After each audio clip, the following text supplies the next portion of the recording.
today's topic is more about how we manage pandemic fatigue. Now, I know that all of us are very well aware of how the word new normal has been something of a very common thing that we keep hearing every day. It's like, let us now return back to when can we actually return back to the real normal? And then now it's like the new normal. But when you really think about it, everyone, I remember watching this wonderful billboard and I saw it in an advertisement, and I saw that they said that, was it really normal, the kind of life that we had before? Was it really normal? We kind of normalized overworking sometimes. I'm not sure if you can relate to that. We kind of normalized kind of not having a proper work-life balance. So I don't know if any of you can relate to that. So a lot of things were, challenging before. But when the pandemic happened, things became even more, it kind of like took another turn and it became even more challenging. There were a lot of other things that kept cropping up. And then now it has come to a state where we're all trying to manage the current situation that we're in. And that has taken a toll on a lot of people. It has caused a lot of different kinds of reactions, a lot of different kinds of, feelings and emotions, psychological states. And one of the most common things that I find and I see in people, and I can relate to that too, I include myself in this as well, is fatigue. Now, let me come a little bit more to this, and I want to share with you, and I hope that you will type in the chat, and I hope that you will feel free to share with me, which of these pictures do you feel you can most relate to? Do you feel that you are more kind of like represented with the picture on the left? I don't know, is that how you feel? Or are you more of the picture on the right? Meaning that, are you the kind of person, if you're the one, the little kitty on the left, then you're the kind of person who kind of feels like, I have to drag myself out of bed every day. I kind of like, oh my gosh, it's Monday already. I thought it was just Friday. And then where did the time go? And you have to drag yourself out of bed. So is that you? Are you more left? If you are left, then you can type left. Or are you the one on the right? It's like, oh my gosh, what kind of a day is it turning out to be? So what exactly do you feel? If you ask me, thank you so much for typing that. I think I would say I kind of like can relate to the left, but there are some times where I sometimes feel on the right as well. I don't know. That's what I feel. Yes, thank you so much. Some of you are the cats. Yes, of course. Yeah, I can see that. Thank you. So, hey, most of you are the left ones.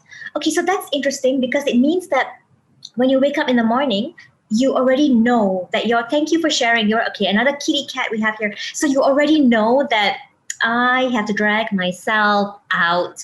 I don't feel like doing this. So I know that some of you might be working from home right now, and some of you might actually be periodically going to the office. So whichever you might be, we are all not exempt from this kind of feeling that we have, which, it has got to do with motivation and has got to do with energy and strength and fatigue as well.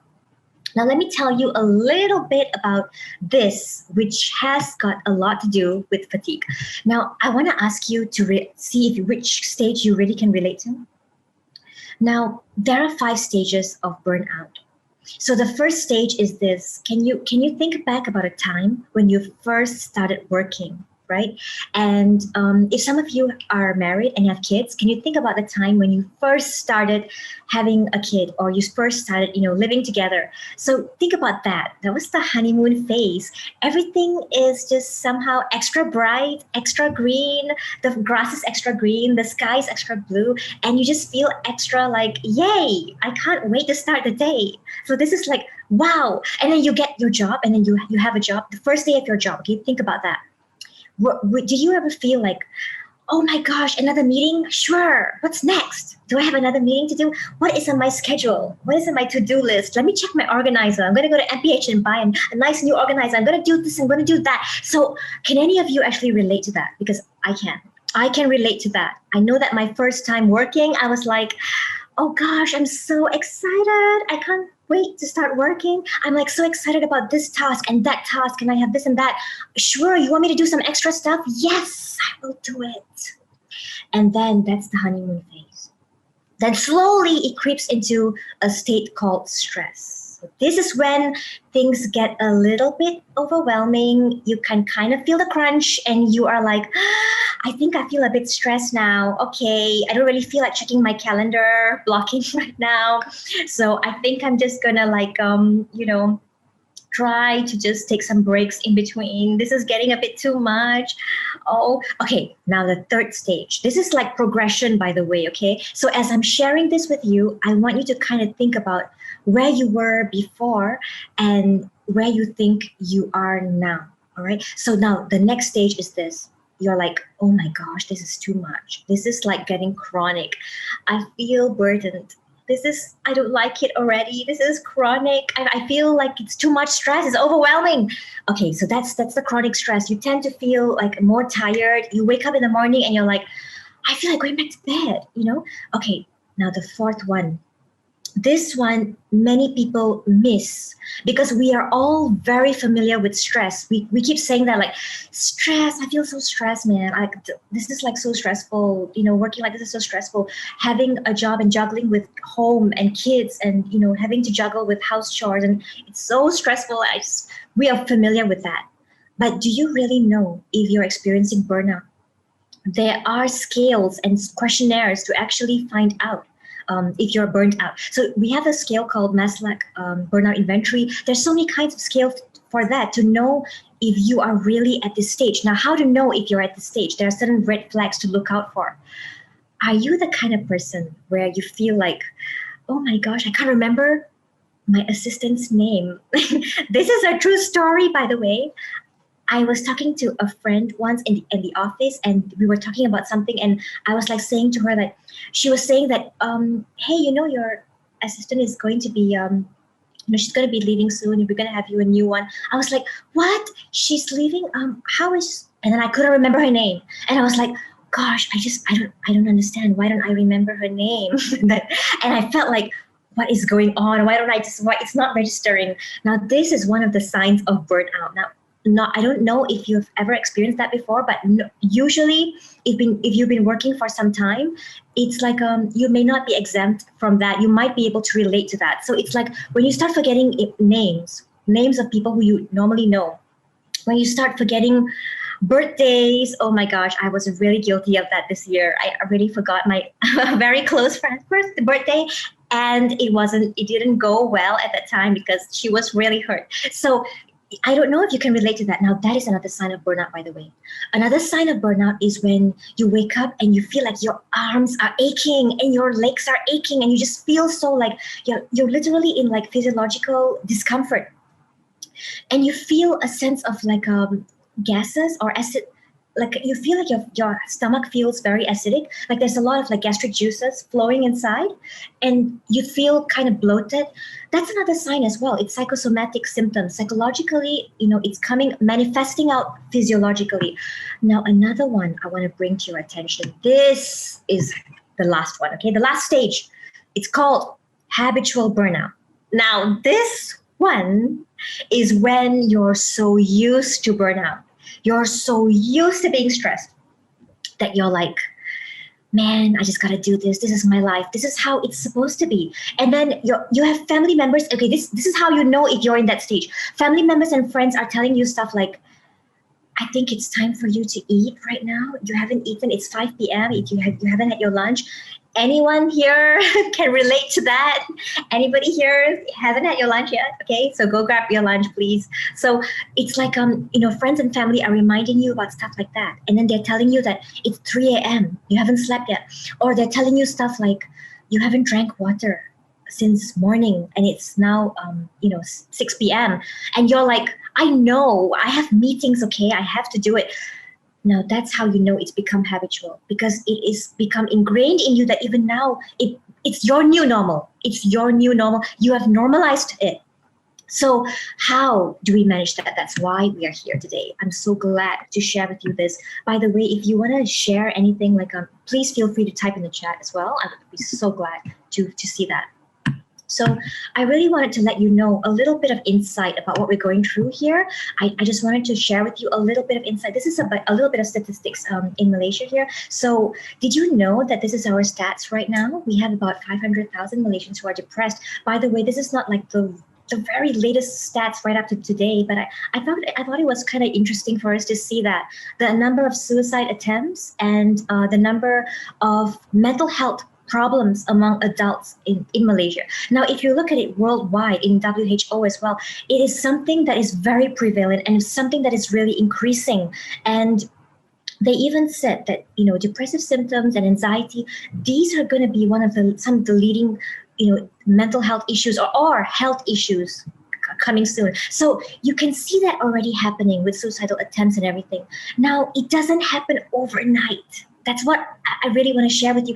It does not happen overnight. It's not like someone just wakes up one day and says like, I hate my life, I'm gonna kill myself today. It does not happen that way. Now, a lot of the clients that I've seen, whether be it staff and employees at a company, be it staff at any other place working in any other company, or students, the common thing that they have is they look completely well on the outside and functioning well, but on the inside, they're going through all kinds of things. Now, I want to share a little bit of interesting things over here. I don't know. This is actually by Forbes, 2019, or was it 2020? So I want to share with you that this was interesting for me to see, like the most burnt out cities, and staying in KL. This kind of like popped up to me, and I was like, wow, I didn't know that. Is that real? I mean, so I still am trying to find more evidence for this. So, but this is according to Forbes magazine. So I really felt shocked to see this. So I think this is like a kind of like a good wake-up call for all of us, wherever we may be, whichever country you may be from. So I think this is a really good wake-up call for us. So I'm just going to bring you to this slide over here. I want to hear from you right now. This is anonymous, by the way, okay? I want to ask you something. What do you think is the biggest cause of your fatigue? What do you think? Do you feel tired sometimes? Do you sometimes feel like you're having like burnout symptoms or fatigue or stress? What makes you feel so tired in a day? Is it meetings? Is it work? What is it? So I'm going to ask you to go to menti.com and type that code, or you can scan the QR code. Oh, right. So let me just see. Okay, some of you have typed already. I really appreciate this, by the way. So housework. Okay. Yep, definitely house chores, work itself at the office, and also meetings, work from home, plus juggling with housework, noise. Oh my gosh, I definitely can relate to that one.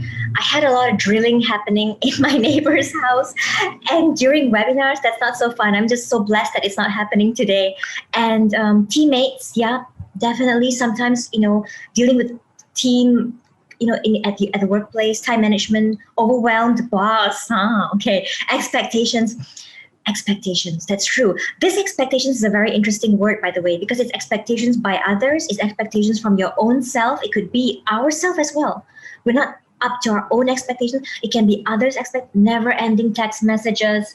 Let me high five with you out there. I'm gonna high five with you because that is why I actually muted my notifications, but I do check it periodically, okay? Because yes, never-ending text messages, it's true. Meetings, routines, mundane lifestyle, back-to-back meetings. Oh my gosh, I can relate to that one. Driving. Okay, driving is also like, yes, driving can be tiring, definitely. And expectations. Thank you so much for sharing this. I really, really appreciate that so much. I really do. So this is actually a representation of what I'd like to think about as how our life usually is. We usually have, things that are on our to-do list and things that others give us to do. That is usually on the front burner. Okay, and things that we love to do, and like that exercise that you've been meaning to get to, that particular kind of like maybe movie that you've been wanting to watch, and you've been putting it on the back burner because that is your personal to-do list. So a lot of times we tend to do this. We tend to put others or other things on the front burner, and we tend to put our needs on the back. So just like that, similar to that, can you actually relate to this one? It's like every other urgent deadline, everything is in the front seat, and our goals take the back seat. Am I right? So this is usually a very common thing that happens, and it's something that a lot of people tend to experience. So This one is something that I've seen in my clients. They, of course, I don't see them in the sea, but I do realize that they are going through a terrible amount of burnout. Now, the thing that I want to share with you is that a lot of times people have it and they're fatigued and they don't realize this. So let me ask you something. Have you ever felt like you're in so much pain in your head? Like maybe you have a headache or you tend to miss deadlines, very important deadlines, and you know that you have to attend that meeting and you're like, I must not forget, and it's in my calendar. But all of a sudden, for some reason, you were so desensitized that to all those notifications and then you somehow missed it, or feeling so fatigued and difficulty sleeping, dizziness, or you don't have the stamina anymore. Some of you out there might actually be married as well, and suddenly you feel like, what, I don't even have time to breathe and take a sip of water or just to do my own favorite things. You think I want to get have intimacy with my spouse. I have clients, by the way, who shared that with me, and the reason I'm bringing this up is because that is one of the signs that you know that you're really fatigued, because it's kind of like affecting your personal life. It's affecting your marital relationship as well. So that is how you know that this is a cry for help. It's something for us to actually take charge of and to really do. Now, a lot of times there is underlying factors underneath this fatigue. Underlying factors. Now, these underlying factors can be that, like some of the causes that you said just now, the work, the bosses. It can be also like teammates.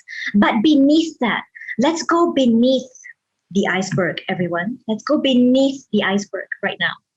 Below that fatigue is, okay, like what you guys said just now. You have work, you have housework, you have boss, you have teammates, you have mundane, you have driving.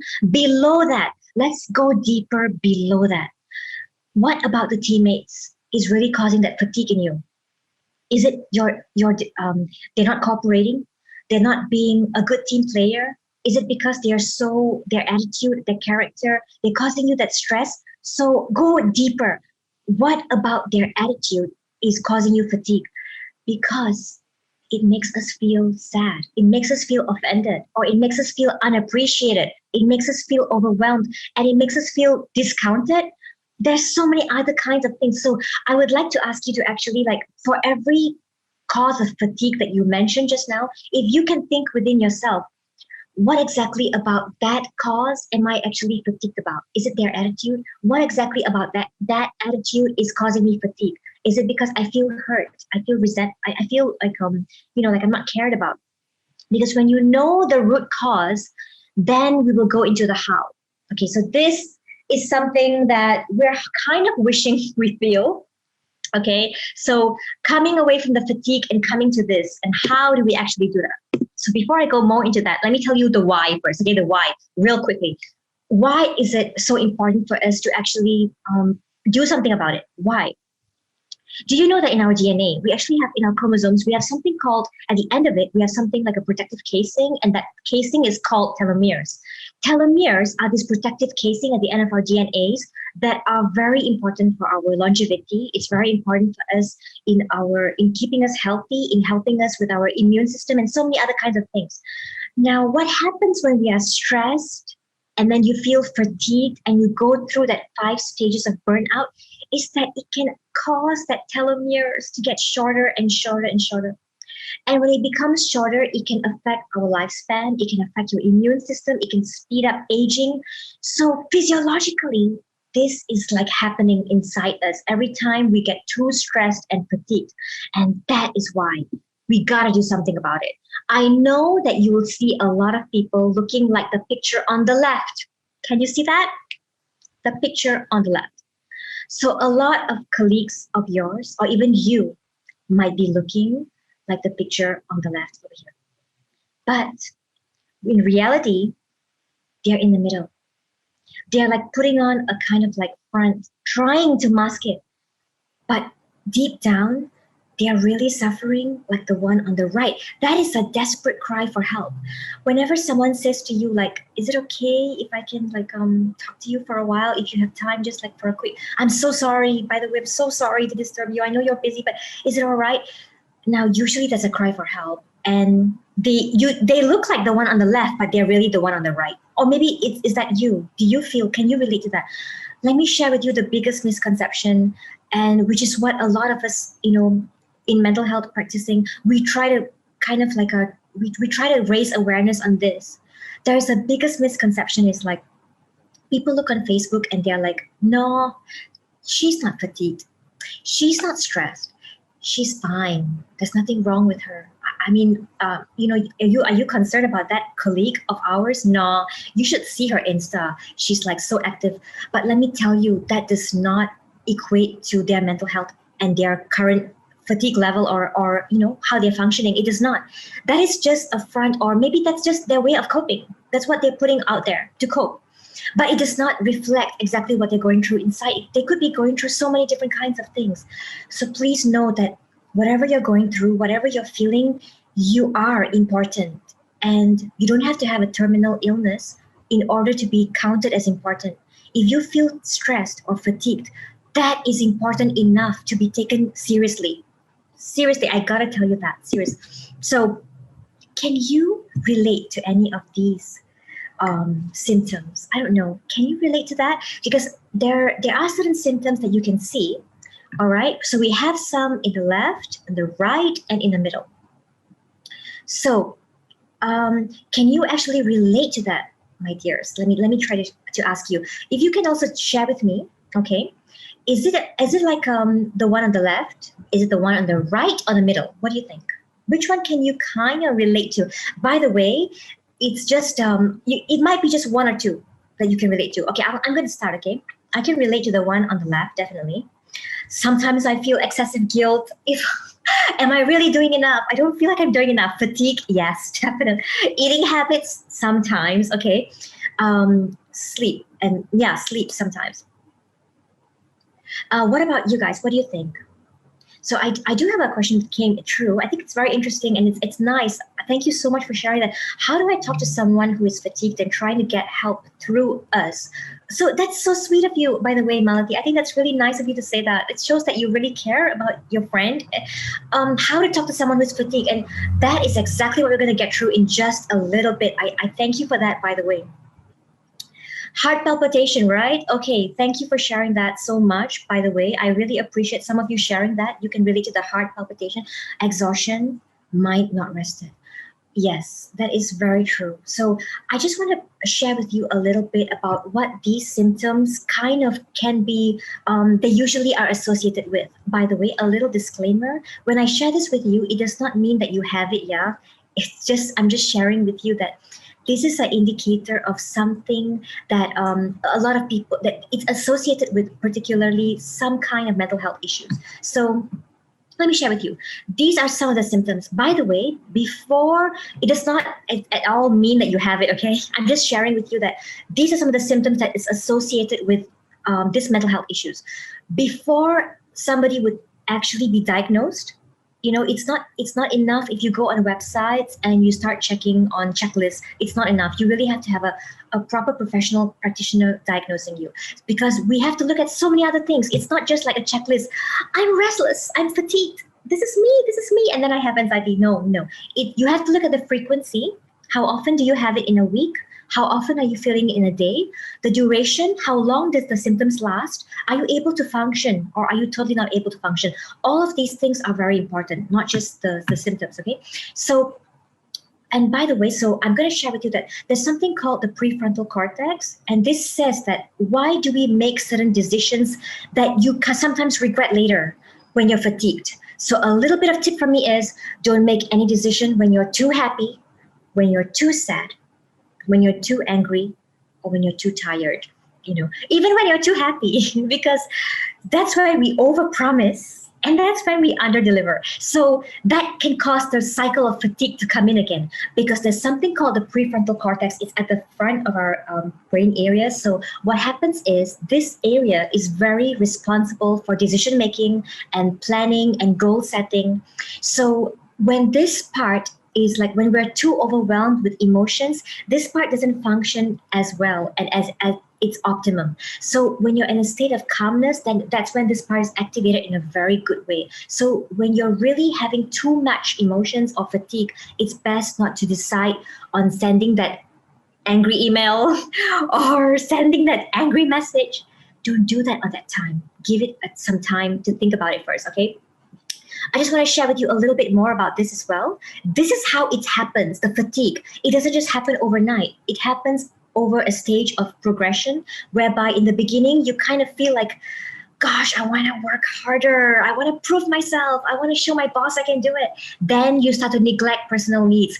Then you start to neglect your me time, your rest time. You start to neglect your your loved ones, or you start to have, start getting angry because you don't have time for yourself. So you tend to be angry, and then you kind of question a lot of things right up to, you feel empty and you feel isolated. And then you have this burnout syndrome. So that's what I want to share with you. So how are we going to do it? Coming to the how. Coming to Malati's question as well. Coming to the how of it. Are we going to fight it? Or are we going to face it? Are we just going to say, that's how my life is? I don't care. I'm not going to think about it. So you're just going to or are we going to face it and say that, yes, this is happening. What can I do right now? Number one, okay, this is how you can help your friend Malati and anybody else out there, all right? So, number one, mind management. This is one of the important things that we really need to do. How do we do that? One way is by having focus. So, if you're really tired, it could be that your to-do list looks like, it's just a lot of scribbles all over the place, and you're like just, your mind is just all over the place. Or your mind is like filled with a lot of unfinished things to do, including housework plus work at the office. And you just have it all up here. And it's difficult to focus on one thing at a time. So let me share with you one technique. When you're doing your work, just focus on one thing at a time. Even though you have another email coming through, don't check it until you finish the thing that you're doing, unless it's a real emergency kind of a thing. Because scattered focus makes you more tired. Seriously. And mindfulness. So try to check yourself. What are you thinking right now? Are you thinking about how fatigued you are? Or are you thinking about, oh my gosh, what time is it? I gotta go check my email. Oh man, I'm gonna check my email whilst I listen to this webinar. Are you doing that right now? What are you doing? What are you feeling? Are you feeling overwhelmed, nervous, afraid of next week? So check yourself, because mindfulness involves us thinking at the present, feeling present and feeling peace and joy right now, and doing one thing at a time. So how to be mindful? By the way, when I share this with you, I'm not in any way saying that I am perfect and exempt from all of this. We all have our ups and downs. So I'm sharing with you, being able to relate to you with what you might be feeling. So when I go, when my mind wanders away, I bring it back. And I learned this from this wonderful spiritual teacher as well. They say that bring it back to peace and joy. Peace and joy, and bring it back to what you're doing right now. Okay, what am I supposed to do right now? It's, this is the time right now. How much time do I have left? I'm going to just spend 10 minutes on drafting this little thing, this little report I'm supposed to do. What am I thinking? What am I feeling? Okay, if it's 10 minutes too short, then tell yourself, I'm going to spend 15 minutes, but don't be on the phone and answering anything else or WhatsApp or anything. What am I feeling? I'm feeling nervous. Okay, you're feeling nervous. Why are you feeling nervous? You kind of explore, what is causing me that nervousness? What is it that's causing me that nervousness? And how do I deal with that? Now bring it back to peace and joy. What am I doing? I'm not doing anything. I'm just doing everything that in the end, I'm not focused on anything. So that's why mindfulness is very important. A good way to practice this is by, eating at the dining table. That's a very good way for you to practice mindfulness, because that is one way for you to really kind of get used to the hang of doing one thing at a time. The third one I want to share with you, relaxation and meditation. Now, I know that a lot of you have heard this too many times, right? I know that you're going to be like, yeah, what else is new? Relax, meditate. No, but let me tell you, I used to think that a long time ago as well. But let me tell you, it's very therapeutic. Can you actually try to sit for 5 minutes and just breathe and close your eyes? Let me tell you, after 1 minute, you're going to be like, what time is it? Is it up yet? Is it over yet? Gosh, 5 minutes. When is it going to be over? 5 minutes is quite a good amount of time, and it can do a big difference. So what I'm trying to tell you is that A lot of times we feel like I have no time to relax. I don't have time to meditate. Come on, I don't even have time to go wash my laundry. You think I want to meditate? But if you do that 5 minutes of just sitting down, you can just do just sitting down quietly and focusing on your breathing. Do you know that you kind of have this sense of peace because you really unwind for just a while, for just a bit? You're taking yourself out from all that stressful craziness and coming aside for just 5 minutes. Do you know that it can do wonders for you for the next hour and the next hours that you're going to be going through? So that's super, super important. Now I'm going to come to the next one. We're still in mind management, okay? So it's called the downward spiral thinking type. In other words, unhelpful thought patterns. So I want to share this with you because I want to ask you if you can relate to this, by the way, okay? So the first one is called Mr. or Miss Emergency. Now this one means, are you the kind of person who keeps panicking? Like you panic really, really easily. Like you get really, really scared very easily. And you're like, okay, when the email comes, you're like, oh my gosh, it was sent yesterday and I haven't replied today. I'm a terrible mess. And you panic. Is that you? So if it is you, it's okay. I mean, that's what we're only human, right? It's good for us to know who we are because then we can go to the next step. All right. Are you this Mr. or Miss Self-Sabotage? You're like, everything is my fault.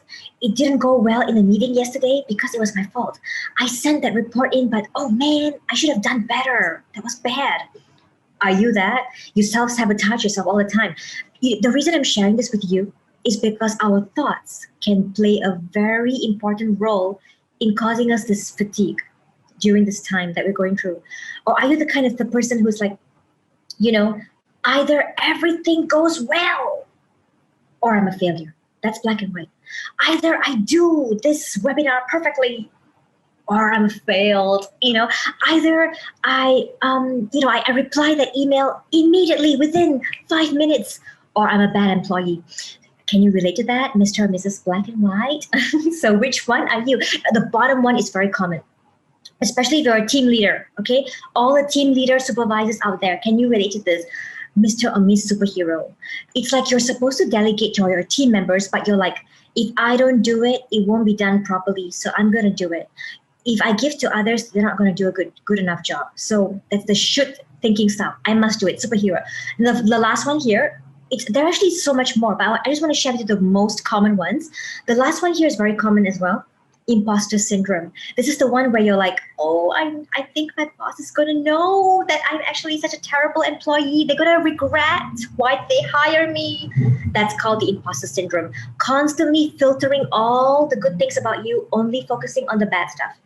How do we deal with this? How do we help this to actually? But before we go to how, which one can you relate to? Okay, so these are the results. Alrighty, so most of you are actually at, you feel like it's difficult to delegate. I gotta do it because if I want it right, I gotta do it. And I think the second one, okay, that's a lot of that. Okay, so a lot of you actually can relate to that one. Okay, all right. I'm just gonna let more entries come in to see if you can actually. So I think a lot of you are actually relating to that one. Yeah. And some of you can feel like it's either I do it perfectly or I'm a failure. So thank you so much for sharing that with me, by the way. I really, really appreciate that so much. Coming to this is the important part. How do we go from there? What on earth do we do about this? Like, yeah, Pam, okay, we got it. We are like all or nothing. Okay, what do we do about that? Okay, let me tell you what to do about that. So this is what you can do. If you are the panicking kind, Mr. or Miss Emergency, well, what about this?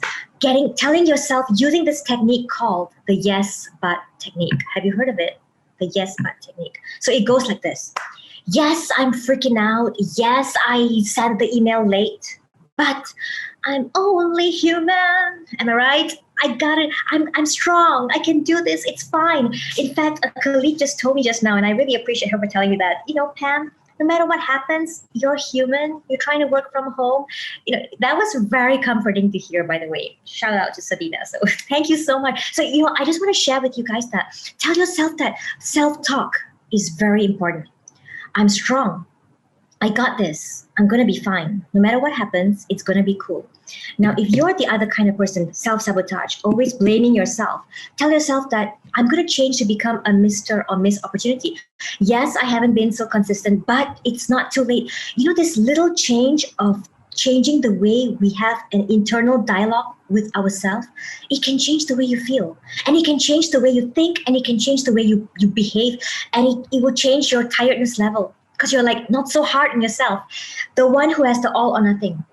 Yes, what happened does not constitute me as and define me as a human being. Sometimes things happen and I can still make it right. The other one where you have difficulty delegating, become a Mr. or Miss self-compassion. It's okay to give myself permission to rest. It's okay if I ask others to take on the task sometimes. They may not be perfect, but they will learn. If I don't give it to them, then they're not going to learn. The last one, the imposter syndrome. Yes, I may not be perfect, but I'm a capable person, and I really, I have many gifts and I can do it. So focus on things that are within your control. Don't focus on things that are beyond your control. Focus on what's within your control. Like Malati was saying just now, right? What do I tell my friend who's fatigued? Tell her to focus on things that she can do, that's within her control. What can she do within her control? Can she actually grab a half an hour nap for a while in the afternoon? A cat nap like that can actually do so much as well. It can really help out a lot. Some of you mentioned something interesting just now in the Mentimeter. You actually set expectations. I'm wondering, is it like others' expectations? Is it your expectations? Because when you are tired, it's good for us to tell ourselves, it's okay. It's okay if I haven't reached my target yet. I'm trying my best to just do my best. I'm going to be fine. So let me just lower my standard for today. Can I just lower my expectation of myself for today and just do the work without expecting too much? This is what I tell my students, who are so afraid to send me their drafts of their assignments. And I tell them this: can you send me something ugly? I want to see something ugly. I want your ugly draft. I just want something ugly. I don't want a perfect draft because it's a draft. It's not supposed to be perfect. Even if you're sending me your final draft, it's still not supposed to be perfect, because if it's perfect, then you're not human. So I tell them, like, give it to me. Give me the ugly thing. And then they're like, okay, I can do that. Now I'm just psyching them because I know that they're not going to make it ugly. They're good students. So you are not going to do anything bad. You're good employees. You're good people who want to do your best. You just have to manage your expectations. And perfectionism as well, because that's one of our blockers. That's one of the things that causes fatigue. We want so much to be perfect, and that makes us tired sometimes. So tell yourself, it's okay if I'm not the best. It's okay if it's not perfect. I'm just going to do my best within my capacity and my resources and my current situation. But it's okay if I'm not the best to other people. But I'm going to do my best with the current resources that I have. Now, brain dump is another thing, because a lot of times we keep a lot of things in our mind, and that takes up a lot of space. And before you know it, your to-do list looks like a long list that goes on and on and on. And you're like, basically, I have to do everything. Yes, of course, you have to do everything, but try to streamline what is really urgent, what is really important. Otherwise, this is how your brain looks like, the guy in the middle. And then you end up having, it becomes even heavier and heavier and heavier. And before you know it, you're like, oh my gosh, I just can't see another email. And then when you hear a message come through, you're like, oh my gosh, who is messaging me? So I really want to share with you that put it down on paper.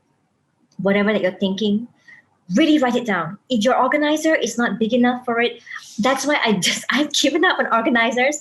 I use A4 paper because I always end up scribbling on the organizer, and then I feel bad for it. So I use A4 papers. Every night I will write down my to-do list for the next day. And I just want to give a shout out to our wonderful our boss Azran, because he taught us this. The frog, catch the frog, right? So he would always say to us, like, what's your frog for today? He used to really say that a lot. And then that means that, name me 3 frogs for your day. In other words, 3 things that you really want to achieve today. What are the things that you really want to achieve? What are the things that you really, really want to do? Don't tell me 10 things. Focus on 3 first. If you say 10, you end up doing only 1 usually. If you say 3, it's doable, it's realistic.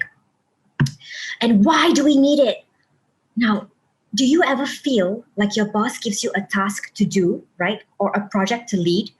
And you're like this, you're like, my gosh, I feel so tired. And they want me to design a poster. That's like the last thing on earth I want to do right now. My creative juices are all like dried up because of the fatigue. Can you relate to that? So I can relate to that, man. Seriously. So now what that does to us is, that's the sad part. That's why we need to address the fatigue, because it's depleting your energy. It's sucking you dry, literally. It's taking out your creative juices.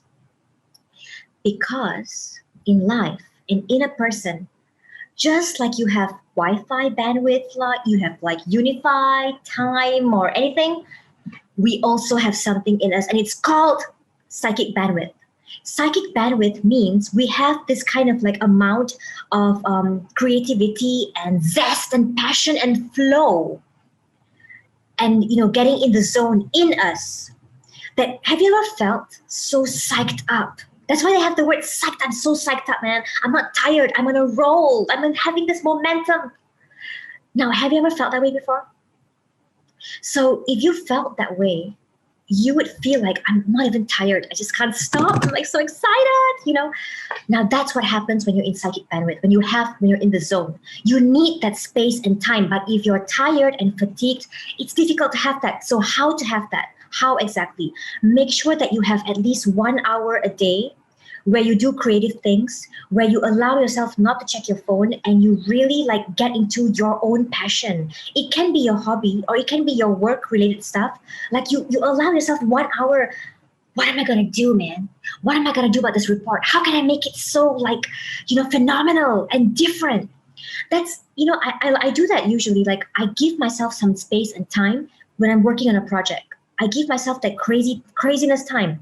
Aerosmith, like, don't wanna miss a thing. Okay, you guys know Aerosmith, right? Okay, so he says he has 1 hour a day to be crazy in his basement, in his studio, where he says that this is the time to be crazy. He calls it what does he call it? Does anybody know? It's like dare to suck. That's what he calls it. Dare to suck. He's dare to suck hour. He calls it his dare to suck hour. So it means that he's not going to be afraid to try out new tunes or anything. He's just going to do it and experiment. So you guys need that. But how can you do that if you're so fatigued with meetings and this and that?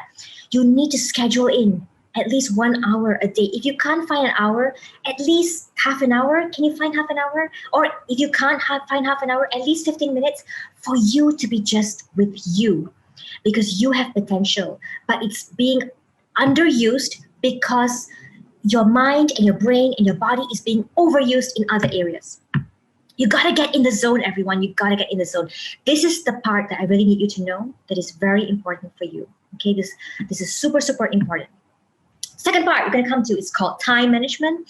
Now, time management talks about you actually managing your time. A lot of times we feel fatigued because of time. Because we say that, yeah, Pam, all that sounds great, but I don't have time. Okay, thank you, bye-bye. Okay, let me tell you, I agree with you. I know that. I feel for you. I empathize with that, by the way. Now, there's this rule called 888, okay? Very good number, right? All right, 888 rule. So it says that there are 24 hours in a day. So what if we think about this like this, okay? Hypothetically, everyone, all right? 8 hours for sleeping, 8 hours for work, 8 hours for play. And this play would include like you eating, spending time with the family. You can put in the cooking there and everything. So 8 hours for other stuff, personal stuff and leisure. What do you think about that? So you might think like, man, that's the funniest joke I've heard all year. Like, that you're talking about work-life balance. It does not exist. Yeah, I know. I feel for you. I know what you mean. The thing is, what do you think is doable for you? You can work around that hour. What do you think is doable? If you don't have a cutoff time, which I know sometimes I'm also guilty of, but if we don't have a cutoff time, you're gonna burn out and the fatigue is gonna be high. So tell yourself, work will never end.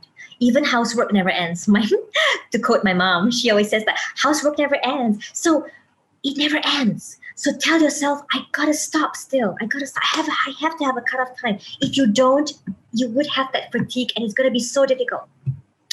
Let me share with you this technique. This is an interesting technique called the Pomodoro technique. Now, this technique is actually, Pomodoro, by the way, in Spanish means tomato.